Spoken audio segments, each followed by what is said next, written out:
दोस्तों हाल ही में नामीबिया से 8 विदेशी चीते भारत लाए गए और इनको मध्य प्रदेश के कूनो नेशनल पार्क में रखा गया, जिसमें से 5 मादा और 3 नर चीते हैं। पीएम नरेंद्र मोदी ने अपने जन्मदिन के मौके पर 17 सितंबर को इन चीतों को कूनो नेशनल पार्क में छोड़ा था और इन दिनों भारत में हर तरफ इन्हीं चीतों की चर्चा हो रही है। लेकिन दोस्तों क्या आपको पता है कि चीता दुनिया के सबसे तेज दौड़ने वाले जानवर है, जो आमतौर पर 112 किलोमीटर प्रति घंटे की रफ्तार से दौड़ता है, लेकिन इसकी दौड़ने की अधिकतम रफ्तार 120 किलोमीटर प्रति घंटा तक हो सकती है। हालांकि दोस्तों इतनी रफ्तार से चीता ज़्यादा दूरी तक नहीं दौड़ पाता, क्योंकि साल 1973 में एक रिसर्च के मुताबिक चीते का शरीर का तापमान आमतौर पर 38 डिग्री सेल्सियस रहता है, लेकिन तेज रफ्तार के समय इसके शरीर का तापमान 40.5 डिग्री सेल्सियस तक पहुंच जाता है, जिससे चीते का दिमाग गर्मी सहन नहीं कर पाता और इसकी वजह से वह अचानक से दौड़ना बंद कर देता है। दोस्तों चीते की दौड़ने की गति का अंदाजा आप इस बात से लगा सकते हैं कि यह रफ्तार दुनिया के सबसे तेज दौड़ने वाले इंसान उसेन बोल्ट से भी लगभग 3 गुना के आसपास होती है। और इस रफ्तार के बादशाह जानवर की सबसे बड़ी खासियत यह है कि यह सिर्फ 3 सेकंड में 100 किलोमीटर प्रति घंटा की रफ्तार पकड़ लेता है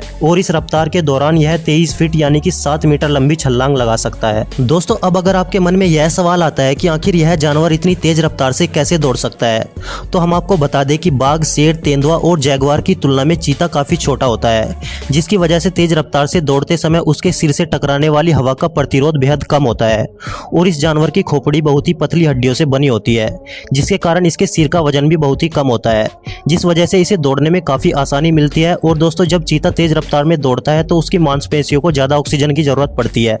लेकिन दूसरे जानवरों के मुकाबले चीते के नथुने के साथ ही इसकी श्वास नली भी काफी मोटी होती है, जो ऑक्सीजन की सप्लाई बनाए रखती है और इसकी वजह से कम सांस लेने पर भी चीते के शरीर में ज्यादा ऑक्सीजन पहुंचती है। साथ ही दोस्तों शेर की तुलना में चीते का दिल 3.5 गुना बड़ा होता है, जिसकी वजह से वह दौड़ते समय इसे भरपूर ऑक्सीजन मिलती है, जो तेजी से पूरे शरीर में ब्लड को पंप करता है और मांसपेशियों तक ऑक्सीजन पहुंचाता है। और दोस्तों आपको बता दें कि चीता केवल 1 मिनट के अंदर अपना शिकार कर लेता है और अगर वह इस 1 मिनट के अंदर अपने शिकार को नहीं पकड़ पाता तो वह उसका पीछा करना छोड़ देता है। अब दोस्तों क्या आप जानते हैं कि मादा चीता अकेला क्यों रहती है और यह आपस में संबंध कैसे बनाते हैं? तो दोस्तों हम आपको बता दें कि मादा चीते की जिंदगी बड़ी ही चुनौतीपूर्ण रहती है, क्योंकि उसे अपने औसतन 9 बच्चों को अकेले ही पालना पड़ता है, जिसका मतलब यह हुआ कि उसे हर दूसरे रोज शिकार करना ही होता है, वरना वह अपने बच्चों का पेट नहीं भर पाएगी। शिकार के दौरान इसे अपने बच्चों की निगरानी भी करनी पड़ती है ताकि उन्हें खतरनाक जानवरों से बचाया जा सके। और इन नन्हे छोटे बच्चों को एक जगह से दूसरी जगह ले जाना भी मादा चीता के लिए काफी चुनौती भरा रहता है।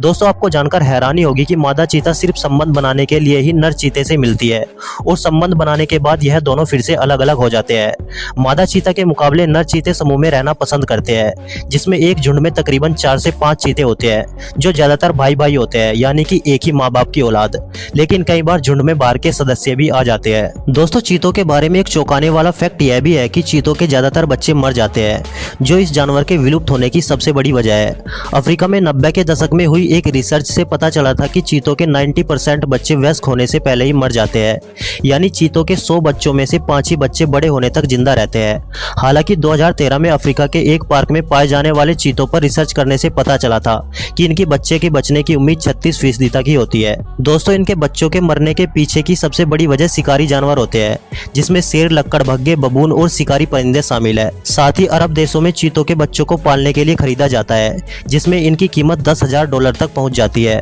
और यह भी चीतों की तस्करी और खात्मे की सबसे बड़ी वजह है। दोस्तों चीते की बात सुनते ही हमारे दिमाग में अफ्रीका का जंगल याद आता है, क्योंकि हम सभी को लगता है कि पूरी दुनिया में सिर्फ अफ्रीका में ही चीते बचे हुए हैं, लेकिन आज की तारीख में ईरान में भी तकरीबन 60 से 100 तक की संख्या में चीते बचे हुए हैं। और एक वक्त था जब चीते भारत, पाकिस्तान और रूस सहित एशिया के कुछ देशों में भी पाए जाते थे, लेकिन आज पूरे एशिया में सिर्फ ईरान में ही चीते पाए जाते हैं। और अगर एशियाई चीतों की नस्ल के बारे में बात की जाए तो इनके सर और पैर छोटे होने के साथ ही इनकी चमड़ी और गर्दन अफ्रीकी चीतों के मुकाबले काफी मोटी होती है। दोस्तों एक रिसर्च से पता चलता है कि चीते आमतौर पर एक छोटे से इलाके तक ही सीमित रहते हैं, जिसके अंदर वह अपनी जिंदगी को जीते हैं, लेकिन एशियाई चीते बहुत बड़े दायरे में रहना पसंद करते हैं। दोस्तों बिल्ली के खानदान में चीता एक ऐसा जानवर है जो काफी बड़ा होता है और इसकी सबसे बड़ी खूबी इसकी तेज रफ्तार होती है, लेकिन शेर और बाघ की तरह वह दौड़ नहीं पाते, जबकि बिल्ली की तरह गुर्राते हैं और फुफकारते हैं। यहाँ तक कि कई चीतों को तो भौंकते हुए भी देखा गया है, मगर खास बात यही है कि वह दौड़ नहीं पाते।